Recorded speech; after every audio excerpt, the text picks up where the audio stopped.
नमस्कार विद्यार्थी मित्रांनो, आज आपण यशवंतराव चव्हाण मुक्त विद्यापीठाच्या सर्वांसाठी गणित ह्या पुस्तकातील काही पाठांवर चर्चा करणार आहोत आणि त्यातील काही संकल्पनाही समजावून घेणार आहोत. आपल्या पुस्तकाचंच नाव सर्वांसाठी गणित असं आहे. ते एवढ्यासाठी की आपल्याला रोजच्या जीवनात ज्या प्रकारचं गणित वापरावं लागतं किंवा खरं म्हणजे आपण ते वापरतही असतो, तेच गणित आपण पुन्हा एकदा गणिती स्वरूपात किंवा साचेबद्ध पद्धतीने कसं लिहायचं हे आज आपण शिकणार आहोत. रोजच्या व्यवहारात आपण कितीतरी गणिताच्या संकल्पना वापरत असतो, संज्ञा वापरत असतो, कितीतरी क्रिया आपण वेगवेगळ्या प्रकारच्या अंकांवर करत असतो. त्यावेळेला आपल्याला ते गणित करतोय असं वाटत सुद्धा नाही आणि आपण ते फार सहजतेने करून जातो. मग परीक्षेच्याच वेळेला आपल्याला कदाचित ते का अवघड वाटतं, तर आपण त्याचा थोडासा आधी विचार करूया. कदाचित बरेच वर्षामध्ये तुम्ही गणित हे परीक्षेच्या स्वरूपात शिकलेला नसाल किंवा पूर्वी शिकलेल्या गणिताच्या संकल्पना थोड्याशा पुसट झालेल्या असतील, तर आपण त्याच संकल्पनांना उजळा देण्याचा प्रयत्न करणार आहोत. आणि ह्या पुस्तकातले सर्वच पाठ हे रोजच्या जीवनाला अतिशय उपयुक्त असे असणार आहेत. त्यामुळे ते शिकायला तुम्हाला अवघड तर वाटणार नाहीच, उलट तुम्हाला ते आवडायलाच लागतील. आता आपण आज जो पाठ घेणार आहोत त्याच्यामध्ये एका विशिष्ट प्रकारच्या अंकांची संकल्पना शिकायची आहे. अंक म्हणजे आपण रोज वापरणारेच जीवनातले वेगवेगळ्या प्रकारचे अंक. आपण काही उदाहरणं घेतली तर तुम्हाला दोन प्रकारच्या अंकांची कल्पना येईल. जर मी असं म्हणाले की नाशिक शहराची लोकसंख्या 10 लाख अशी आहे, तर ह्याच्यामध्ये मी जो अंक वापरला आहे तो आहे 10 लाख. माझ्या घरापासून मुक्त विद्यापीठाचं अंतर 16 किलोमीटर आहे, तर त्यामध्ये 16 हा एक अंक मी वापरला.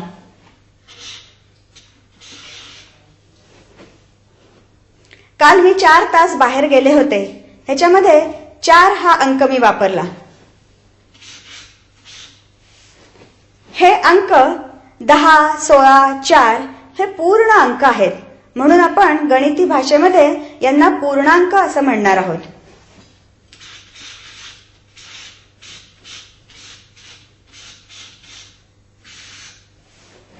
पण आपण रोजच्या जीवनात दरवेळी पूर्ण अंकच वापरतो असं नाही, तर वेगळ्या प्रकारचे अंकही वापरतो. त्याची आपण आता काही उदाहरणं बघू. मला घरापासून इथे यायला अर्धा तास लागला, ह्याच्यामध्ये अर्धा हा अंक आपण वापरलेला आहे.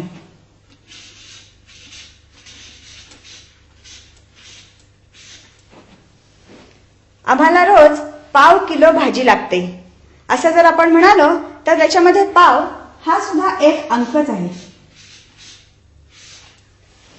पण आपल्याला माहिती आहे की अर्धा किंवा पाव हे अंक पूर्णांक नाहीत, हे पूर्ण अंक नाहीत, तर ते एका पूर्ण अंकाचा काही भाग आहेत.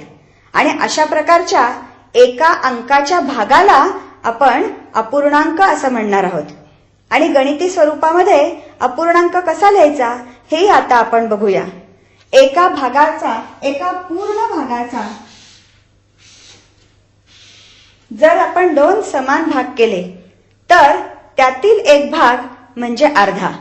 म्हणजे आता ह्याच्यापैकी एक भाग, ह्याला आपण गणिती स्वरूपामध्ये अर्धा असं म्हणताना लिहायच्या वेळेला आपण 2 समान भागापैकी 2 हा अंक खाली आणि त्यापैकी जो वापरलेला अंक आहे तो वर ह्या स्वरूपात लिहिणार आहोत.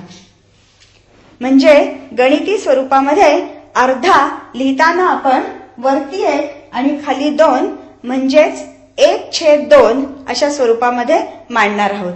आता पाव ही संख्या अपूर्णांक स्वरूपात कशी मांडता येईल, तर पाव म्हणजे एका पूर्ण वस्तूचे 4 समान भाग केले तर त्यातील एक भाग.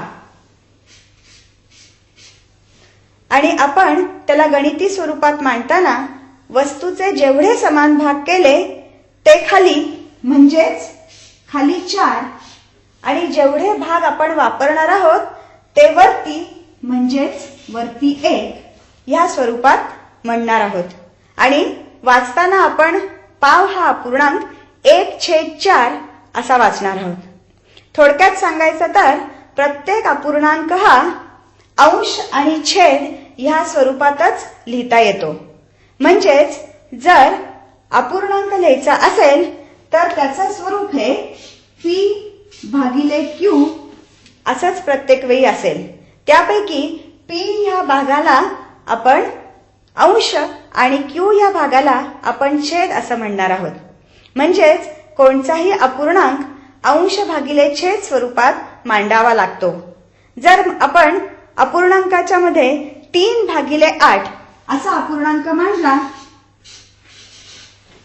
तर याचा अर्थ एका वस्तूचे 8 समान भाग केले असता त्यातील 3 भाग. आता 3/8 हाच अपूर्णांक आपण वेगळ्या स्वरूपामध्ये लिहू शकतो. 3/8 याचाच अर्थ असा की एका वस्तूचे 8 समान भाग केले असतील तर त्यातला एक भाग म्हणजे 1/8 असे 3 भाग जर आपण एकत्र केले म्हणजेच 1/8 अधिक 1/8 अधिक 1/8 म्हणजेच 3/8 3/8. 3/8 हा अपूर्णांक आपण ह्या स्वरूपातही लिहू शकतो. 1/8 अधिक 1/8 अधिक 1/8. त्याचप्रमाणे 1/8 3 वेळा म्हणजेच 3x1/8 याही स्वरूपात आपण अपूर्णांक लिहू शकतो. अशा प्रकारच्या अपूर्णांकांना व्यवहारी अपूर्णांक असं म्हणतात. आणि व्यवहारी अपूर्णांक लिहिण्यासाठी आपल्याला अंश आणि छेदाच्या स्वरूपात मांडणी करावी लागते. आता आपण जो व्यवहारी अपूर्णांक शिकलो त्याचंच आपण एक साधंसं उदाहरण बघूया की जर आपल्याकडे 3 एकर जमीन असेल आणि आपल्याला 8 जणांमध्ये ती समान वाटायची असेल तर ह्या वेळेला आपण जो अपूर्णांक वापरणार आहोत तोच अपूर्णांक म्हणजे 3 अष्टमांश. तो आपण त्यावेळी सहजपणे वापरतो पण गणिती स्वरूपात कसा लिहायचा हे कदाचित त्यावेळी आपल्या लक्षात येत नसेल. तर आत्ताच आपण जो 3 अष्टमांश हा अपूर्णांक बघितला तो आपण 2 प्रकारे लिहिलेला आहे. 3 अष्टमांश बरोबर 1/8 अधिक 1/8 अधिक 1/8. म्हणजेच 3 अष्टमांश लिहिताना आपण 1/8 याची बेरीज 3दा केलेली आहे. म्हणजेच आपण अपूर्णांकांची बेरीज कशी करायची हेही यातून स्पष्ट झालेलं आहे.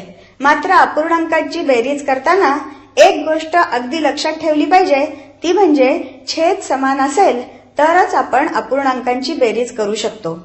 बेरजेप्रमाणेच वजाबाकी करतानाही जर छेद समान असेल तरच आपण अपूर्णांकांची वजाबाकी करू शकतो. आता आपण एक वजाबाकीचं उदाहरण बघू. 5/7 वजा 3/7 यामध्ये समान छेद असल्यामुळे आपण अंशांची वजाबाकी करणार आहोत. 5 वजा 3/7 म्हणजेच याचं उत्तर असेल 2/7. म्हणजे बेरीज किंवा वजाबाकी करताना अपूर्णांकामध्ये छेद समान असणं अतिशय आवश्यक आहे. आता जर अपूर्णांकांमध्ये 3/8 ह्याऐवजी जर आपण 1/8 ही संख्या 9-10 वेळेला जर घेतली असेल म्हणजेच 1/8 गुणिले 9 बरोबर 9/8. हाही व्यवहारिक अपूर्णांकच आहे.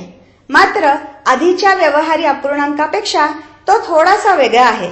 याचा अर्थ 1/8 ही संख्या आपण 9 वेळा घेताना पहिल्यांदा 8 वेळा 1/8 घेतलेला आहे आणि परत 1 वेळेला 1/8 घेतलेला आहे. कारण 9/8 लिहिताना आपण 8/8 अधिक 1/8 अशा स्वरूपाचीही मांडणी करू शकतो. म्हणजेच 8/8 बरोबर एक पूर्ण वस्तू अधिक 1/8. अशा प्रकारच्या अपूर्णांकाला पूर्णांक युक्त अपूर्णांक असं म्हणतात, कारण ह्याच्यामध्ये 1 हा पूर्णांक आलेला आहे आणि त्याच्यापुढे 1/8 हा अपूर्णांक आलेला आहे. म्हणजेच अपूर्णांकांचा दुसरा प्रकार जो आपण आता बघितला त्याचं नाव आहे पूर्णांक युक्त अपूर्णांक. आणि हा लिहिताना आपण 1/8 आणि वाचताना 1 पूर्ण 1/8 म्हणजेच पूर्णांक युक्त अपूर्णांक असं आपण ह्याचं वाचन करणार आहे. पूर्णांक युक्त अपूर्णांक हा व्यवहारी अपूर्णांकाच्या रूपातही लिहिता येतो आणि पूर्णांक युक्त अपूर्णांक ह्या स्वरूपातही लिहिता येतो. ह्याचं अगदी साधंसं उदाहरण आपण बघू शकतो, ते म्हणजे 14/5. वाचताना आपण वाचणार आहे 14/5. आता हा व्यवहारी अपूर्णांकाच्या स्वरूपात लिहिलेला आहे आणि आपण तो पूर्णांक युक्त अपूर्णांकाच्या स्वरूपात लिहिणार आहे. हा लिहिताना आपण 14चे भाग पाडणार आहोत, ते असतील 10+4/5.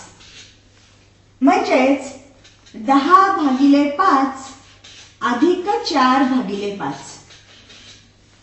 10/5 हा आपण पूर्णांक स्वरूपात लिहू शकतो. म्हणजेच ह्याचं उत्तर असेल 2 पूर्ण 4/5. अशा प्रकारे कोणताही पूर्णांक युक्त अपूर्णांक आपण व्यवहारी अपूर्णांकाच्या स्वरूपात लिहू शकू किंवा व्यवहारी अपूर्णांक पूर्णांक युक्त अपूर्णांकाच्या स्वरूपात लिहू शकतो. अपूर्णांकांची बेरीज किंवा वजाबाकी करताना त्याचा छेद समान असणं आवश्यक आहे. त्याचप्रमाणे 2 अपूर्णांकांची तुलना करताना सुद्धा छेद समान असेल तरच आपण त्या अपूर्णांकांची तुलना करू शकतो. मग जर छेद सारखा नसेल तर तो छेद सारखा कसा करायचा ह्याच्यासाठी आपण काही उदाहरण बघू.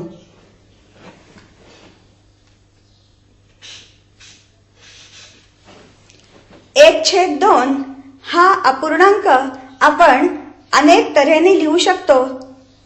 1/2 बरोबर 1/2 भागिले 2/2 म्हणजेच 2/4. म्हणजेच जर एका वस्तूचे आपण 2 समान भाग केले आणि त्यातला एक भाग घेतला किंवा एका वस्तूचे 4 समान भाग केले आणि त्यातले 2 भाग घेतले तर दोन्हीचा अर्थ सारखाच आहे. म्हणजेच जर आपल्याला अपूर्णांकाचा छेद बदलायचा असेल तर अंश आणि छेद दोन्हीलाही समान संख्येने गुणावं लागतं. म्हणून 1/2 बरोबर 2/4. त्याचप्रमाणे 1/3 भागिले 2/3 म्हणजेच 1/2 बरोबर 3/6. ह्या प्रकारे आपण आपल्याला हवा तो छेद व्यावहारिक अपूर्णांकाला देऊ शकतो. मात्र अंश आणि छेद दोन्हीला समान संख्येने आपल्याला गुणावं लागेल. मग आपल्याला कोणत्याही 2 संख्यांचे समान छेद करता येतील. त्याच्यासाठी आपण 2 संख्यांची तुलना करण्याचं एक उदाहरण बघू. 2/3 आणि 3/4. ह्या 2 संख्यांपैकी कोणती संख्या लहान आणि कोणती संख्या मोठी हे आता आपल्याला ठरवायचं आहे. ते ठरवण्यासाठी पहिली पायरी म्हणजे आपण दोन्हीही संख्यांचा छेद समान करून घेऊ. 2/3 बरोबर 2/4 भागिले 3/4 म्हणजेच 8/12. 2/3 बरोबर 8/12. त्याचप्रमाणे 3/4 बरोबर 3/3 भागिले 4/3 बरोबर 9/12. म्हणजेच आता आपल्याला ज्या संख्यांची तुलना करायची आहे त्या आपण 8/12 आणि 9/12 या स्वरूपात लिहू शकतो. आणि ह्या 2 संख्यांची तुलना आता आपण अंशांच्या तुलनेने करणार आहोत. म्हणजे ज्या संख्येचा अंश मोठा ती संख्या मोठी आणि ज्या संख्येचा अंश लहान ती संख्या लहान. म्हणजेच 9/12 ही संख्या 8/12 पेक्षा मोठी आहे आणि ह्याला आपण 9/12 मोठी आहे 8/12 पेक्षा अशा स्वरूपात लिहू शकतो. ह्याचप्रमाणे छेद समान करून आपण अपूर्णांकांची बेरीज किंवा वजाबाकीही करू शकतो. मात्र गुणाकार आणि भागाकार करताना छेद समान करण्याची गरज नसते. त्यामुळे बेरीज आणि वजाबाकीपेक्षा गुणाकार आणि भागाकार करणं जास्त सहज आणि सोपं आहे. छेद समान करताना आपण 2/3 बरोबर 8/12 आणि 3/4 बरोबर 9/12 असं करताना आपण 2 आणि 3 ला 4 ने गुणलेलं आहे.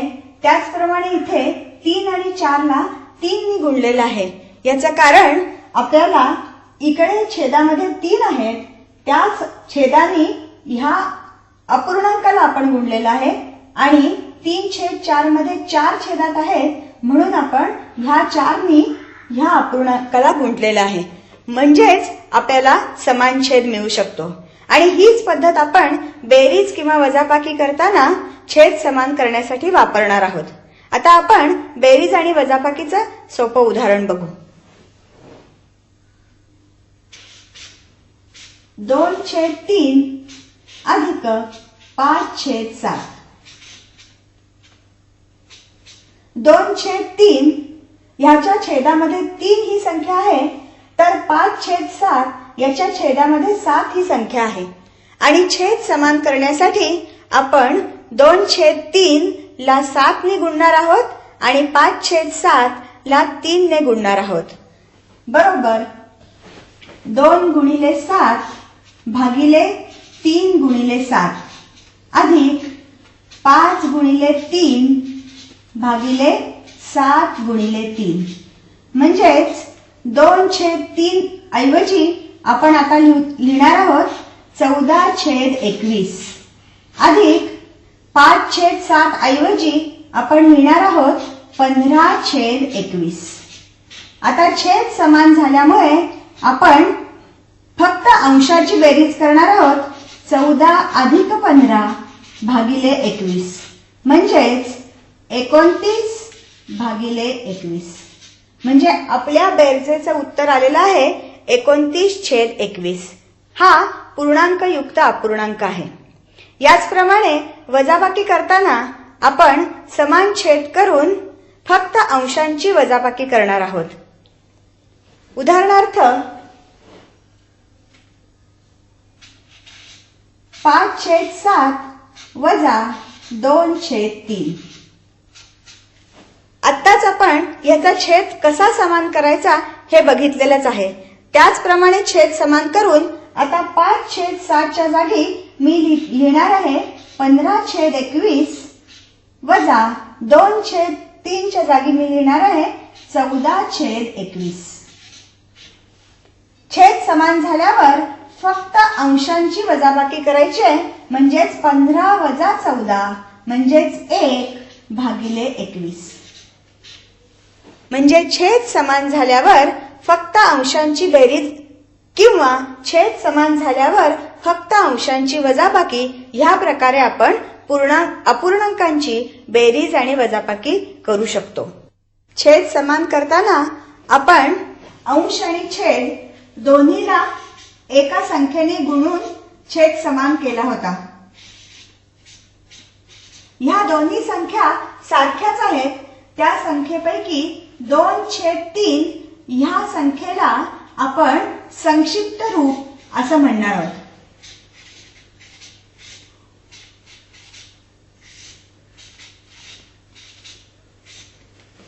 2/3 हे संक्षिप्त रूप आणि त्याचं मोठं रूप असेल 8/12.